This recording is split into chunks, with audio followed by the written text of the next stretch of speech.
Over the past 6 months, I've reread 30 of the best-selling books on personal finance, money, and investing, because I wanted to see what it takes to be the best investor I can possibly be. I've looked at how to make money in the stock market, in crypto, and in technology in general. And I wanted to make sure I'm making the most of what I actually earn. Now, because of the advancement of technology with things like AI and blockchain technology, the next few years are critical. And one of the ways we can protect ourselves is by learning to invest and then invest in the future. Financial literacy is so important. And I honestly feel that if you become financially literate, your finances improve massively. What I promise you is that I'm going to make every attempt with this video to help you out and improve your financial education and help you to build wealth. I've read everything from very basic books to more advanced investing, covering topics like personal finance and stock market basics, money management, history of money, psychology, technical analysis, how to invest in index funds, and much more. I thought that if I read all of these books, I'd be able to make more money with my investments. And you never know, I might just become as good as Paul Tudor Jones, Cathie Wood, or even Warren Buffett, and then just retire in a few years, living happily ever after. But to be honest, I think you're going to be really surprised with what I'm going to say, as what I've learned is far from what I expected when I first started rereading these books. To be honest, I've completely changed my mind about quite a few things. So let's just start with some of the most famous books. I've read these books with a beginner's mindset because that's how I approach everything I want to learn. And I wanted to see what kind of journey you go on as someone who's new to investing and just trying to learn about money. So we're going to start with Rich Dad Poor Dad by Robert Kiyosaki, a book I first read 5 years ago, but I've come back to over the last 6 months. 2019 was a time when I was in need of financial literacy, and this book didn't disappoint.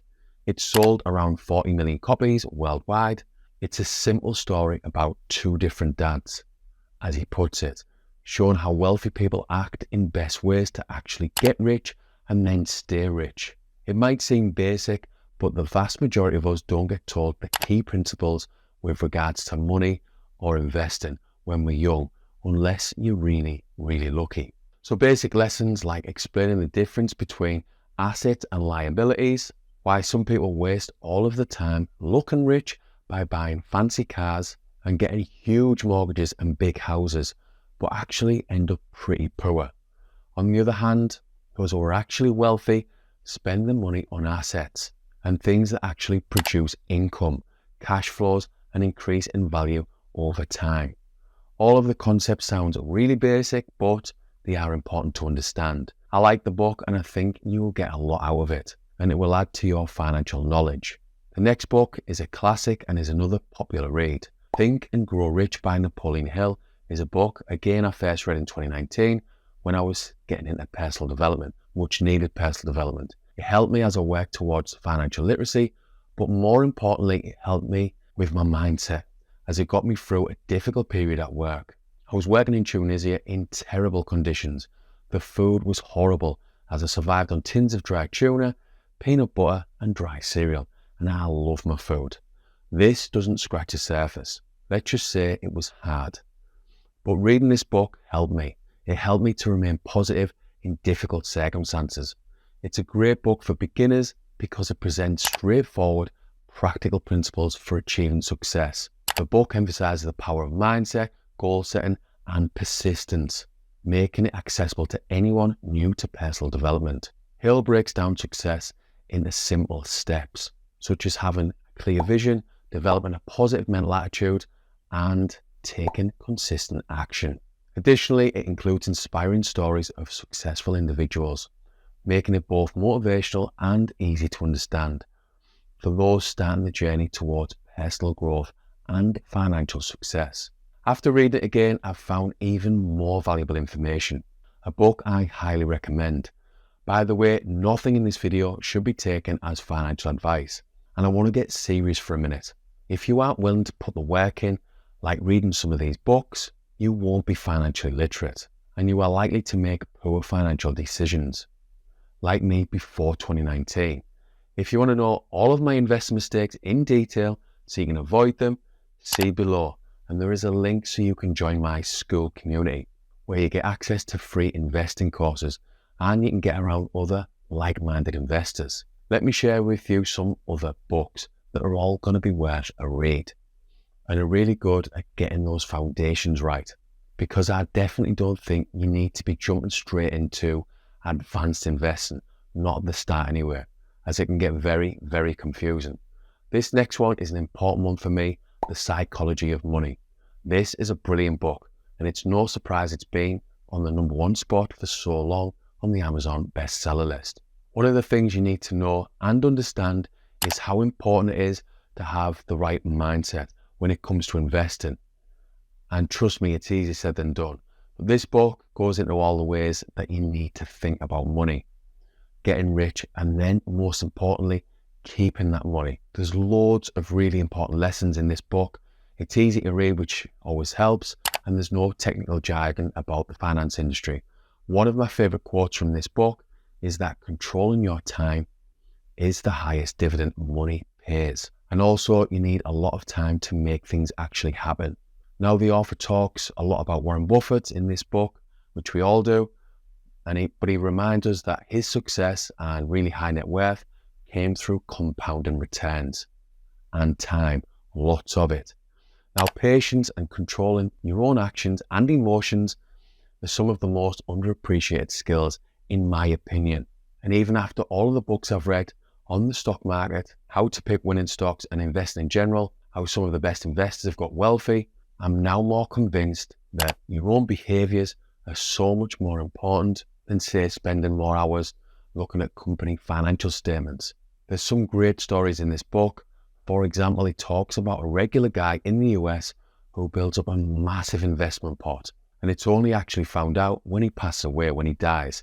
And he didn't do a fancy job. He worked as a gas station attendant and then as a janitor. He invested small amounts of money and reinvested dividends into safe companies over many, many decades. Now, none of his family knew what he actually did until after he passed away, when he had $8 million, which is a huge amount. He ended up donating this money to a local hospital and a library, as well as the rest of his family.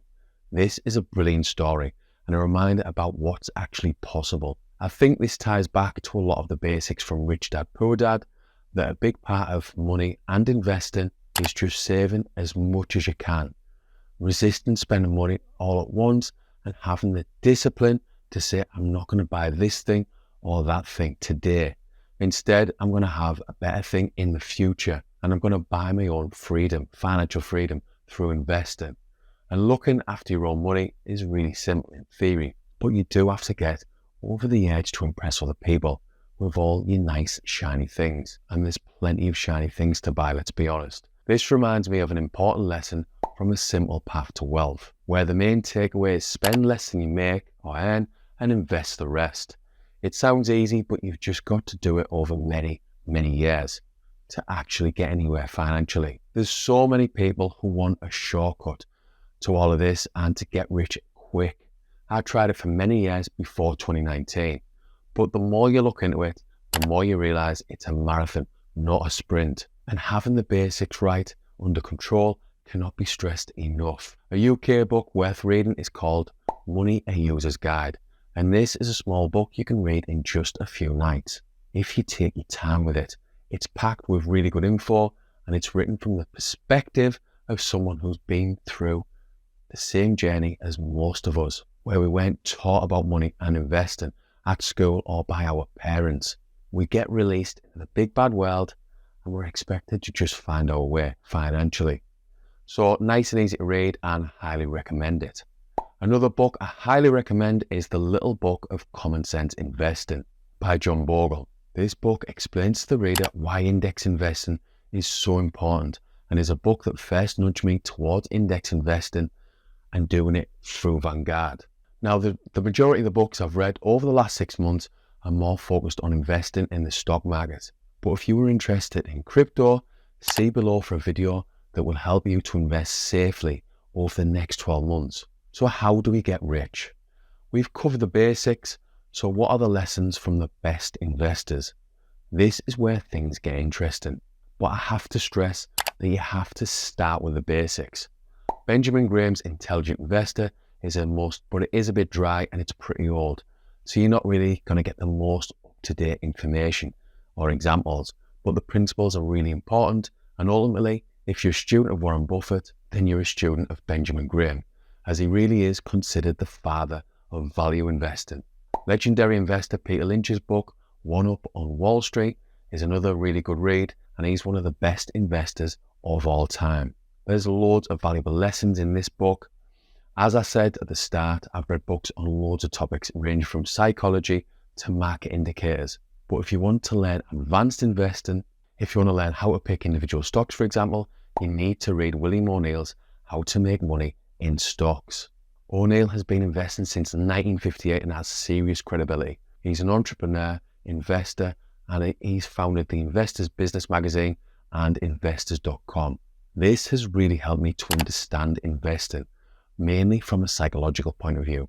This is an absolute must read. Now, before reading these kinds of books, I was expecting there to be more of a concrete formula to invest, to make money.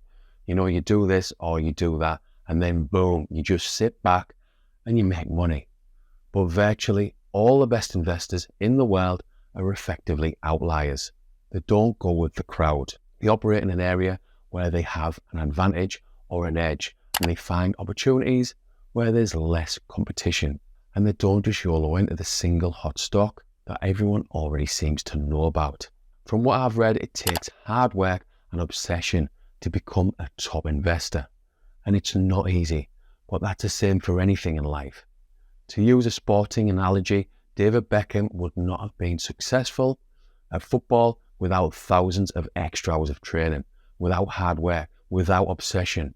If you want success, you have to work really, really hard for a long time when it comes to investing or building a business. When it comes to investing, good things come to those that wait. As much as I feel much more comfortable looking at financial statements and some of the numbers behind a company, even the best investors still get it wrong a lot of the time, and so much is outside of our control.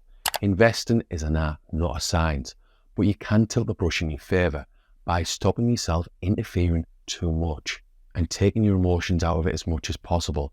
It's easier said than done, trust me. For me, you read investing books and you take a little bit away with you each read. You learn from the best, and I honestly believe you can be the best at anything if you work hard enough. Now, this is all useful information. You know you need to put the work in, and you know you need to do it for a long, long time. But how do you actually get rich from investing? Well, if you see below, I'll demonstrate step by step how to become a millionaire with index investing. Don't forget to hit the like button and subscribe to the channel for more content like this. Thanks for watching.